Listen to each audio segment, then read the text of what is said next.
do this without the presentation, but it might be more interesting if you saw it.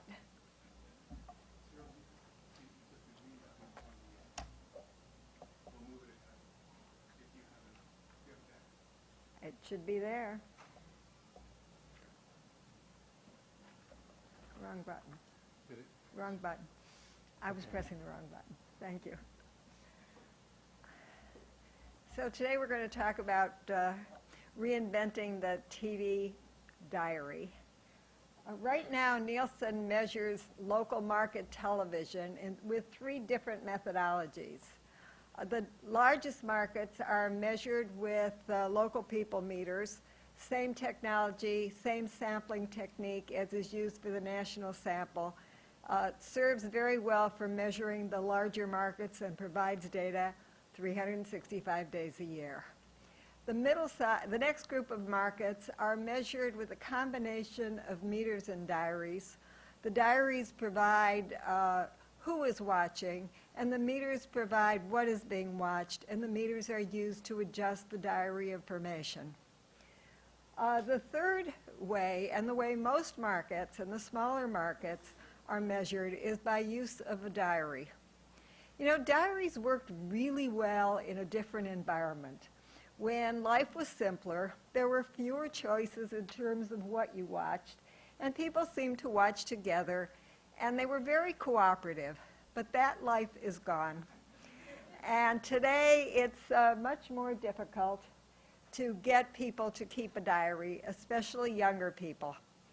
And therefore, it ends up with the samples are not being as representative, lower response rates.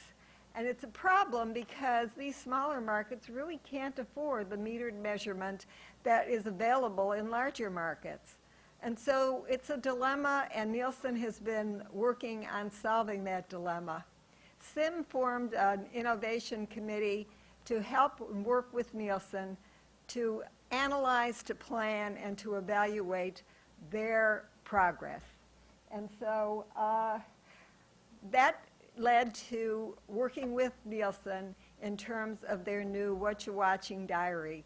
And I now introduce Michael Link, Senior Vice President, Measurement Science from Nielsen, who's going to tell you all about this exciting test and where we are.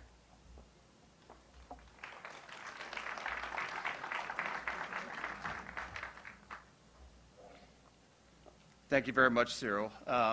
I've had the pleasure to work with Ceril and a number of others in the room here on improving local audience measurement for the last 6+ years. And I got to say, this really is to me the most exciting project that we've been able to work on. Not only in terms of the nature of the project itself, but being able to work with the committee at CIMM has been really a great experience. And I want to thank Jane for raising that idea initially and pulling us together. And it's been a great experience. So the concept here is very simple, right? Which is we have widespread penetration of internets. We have growing penetration of smartphones, even in the local markets that we measure with the diary. And people are becoming more and more familiar and used to using apps for various related things. So the question is, how can you utilize these types of phenomena to improve the measurement at the local level?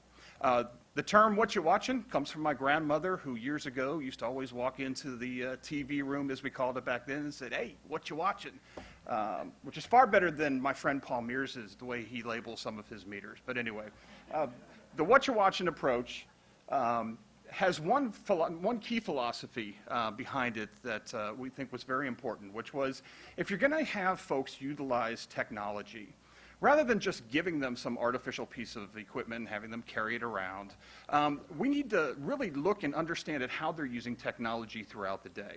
So think about it yourselves. You might get up in the morning, first thing you do after you hit the alarm is you look at your phone to see what emails there are. You get up, you go to the office, you might use your laptop, you come home, you sit on the couch, you use your iPad, so on and so forth. So you're flowing back and forth across technologies throughout the day. Well, the same concept here then is what we took forward with the Whatcha Watchin concept, which was let's allow folks to choose whatever technology they want at any time to be able to enter this information. So they don't have to just pick one of these various types of technologies. They can pick any of them at any time. So they can make an entry on their smartphone And when they show up on their couch a little bit later, that entry that they made earlier on their smartphone is going to show up on their tablets, and the same thing with their laptop, and the same thing with their PC. Very similar to, again, what a lot of major social network platforms are using these days. So that's one of the key concepts that we wanted to make sure that that we utilized. This is an example of what the app looks like. It has 4 basic features on the landing page. The top features have to do with just your profile, changing your profile information. There's a tutorial, those types of things. But the 4 key features, the first one has to do with entering your viewing information. It's very simple. One of the nice things about this is we're able to utilize a library on the back end, so it has a smart lookup function. Right now with the paper diary, people have to write all of the information in by hand. They have to look it up. With the smart lookup, we know from the registration, which cable company they have, if they're getting over the air, and that allows them to start typing in basic information, and all they have to do is it self-populates, and they're able then to confirm the information. It really reduces burden.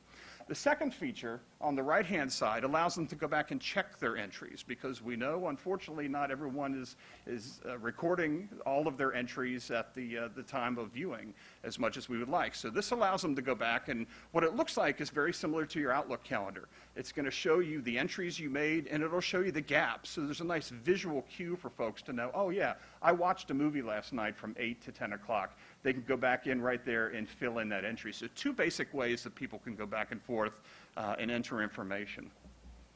Other components that we have on here, there's a messaging communication area where we can send messages, reminders back and forth to people. The other thing that's interesting, Charlie was talking about sending surveys. One of the things that we've been utilizing are what we call trigger surveys. Again, very similar, just 4, 5, 6 questions that could be triggered at any time. They're triggered by demographics, by a show that you watched, whatever the trigger might be.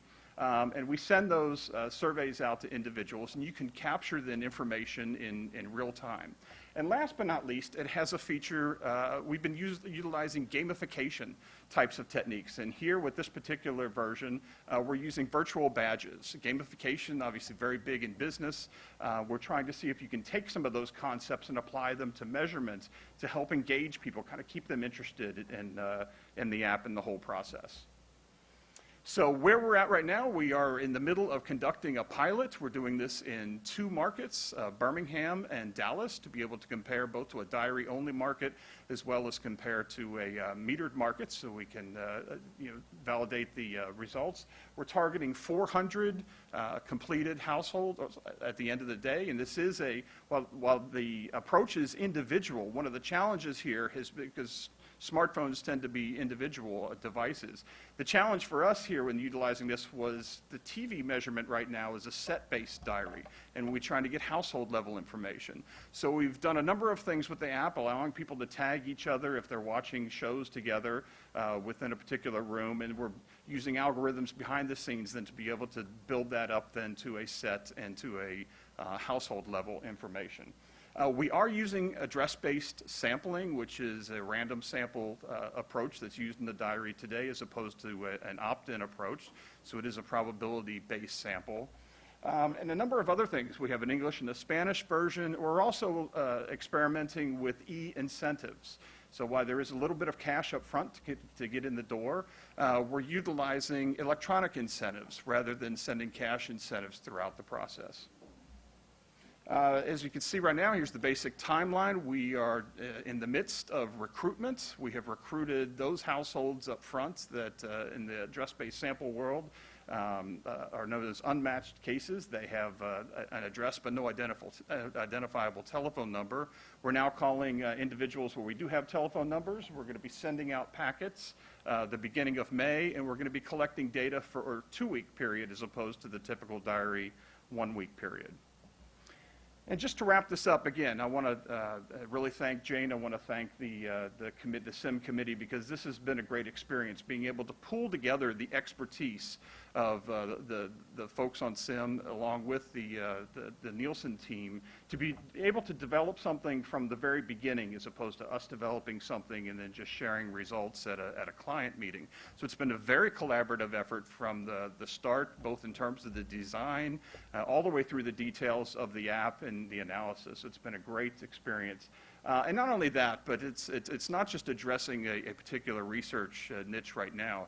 It's really looking at something that's critical to the industry itself, and that's a really gratifying place to be.